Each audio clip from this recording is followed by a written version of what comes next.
വടക്കഞ്ചേരിയുടെ ഒരു പ്രത്യേകതയാണോ? വടക്കഞ്ചേരിയുടെ ഒരു പ്രത്യേകതയാണല്ലേ. ഇപ്പോഴും ടർബോ സിനിമ 40ാം ദിവസത്തിലേക്കാണ് കടന്നിരിക്കുന്നത്. എന്താണ് ഒരു തിയേറ്റർ കളക്ഷൻ എന്തെങ്കിലുമൊക്കെ അഭിപ്രായം പറയുമ്പോൾ എങ്ങനെയാണ് കണ്ടീഷൻ? ഫാമിലിയൊക്കെ എങ്ങനെയാണ്? ഇപ്പോഴും വരുന്നുണ്ടോ? അല്ല, ആ സിനിമയ്ക്ക് ടർബോന് ഇപ്പോഴും ആളുണ്ട്. ഈ വെക്കേഷൻ ടൈം കഴിഞ്ഞിട്ടും ഇപ്പോഴും ആൾക്കാരുണ്ട്, പടത്തിന് ആളുണ്ട്. ഇപ്പൊ 2 ഷോ വെച്ചിട്ടുണ്ടല്ലോ. എത്ര മണിക്കാണ് ഇവിടെ സിനിമ വെച്ചിരിക്കുന്നത്? 11:30 9:45 2 ഷോകളാണ് ഇപ്പോൾ വെച്ചിരിക്കുന്നത്. പിന്നെ മറ്റുള്ള സിനിമകളും ഇവിടെ കളിക്കുന്നുണ്ടല്ലോ അല്ലേ? തലവൻ ഗറൊക്കെ കളിക്കുന്നുണ്ട്.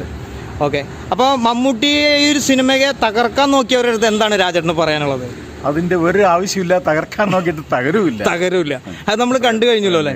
എന്തായാലും ഇപ്പോൾ ആദ്യമൊക്കെ ആണെങ്കിൽ നമുക്ക് ദിവസങ്ങളായിരുന്നു എത്ര ദിവസം സിനിമ കളിച്ചു എന്നുള്ളതാണ്. ഇപ്പോൾ ഈ കൂടുതലായിട്ട് എത്ര കോടി ക്ലബ്ബൊക്കെയാണ് കൂടുതലായിട്ട് സംസാരങ്ങൾ വരുന്നത്. ഒരു സിനിമയ്ക്ക് എത്ര കോടി കിട്ടിയെന്നുള്ളതൊക്കെ നമ്മൾ കളക്ഷൻ പറയല്ല, നന്നായി കളക്ട് ചെയ്തിട്ടുണ്ട്. എന്തായാലും നമുക്ക് കോടി ക്ലബ്ബുകളിലോടൊന്നും വിശ്വാസങ്ങളില്ല. ഒരു സിനിമ നന്നാവുക എന്നുള്ളത് മാത്രമാണല്ലേ? Okay, thank you.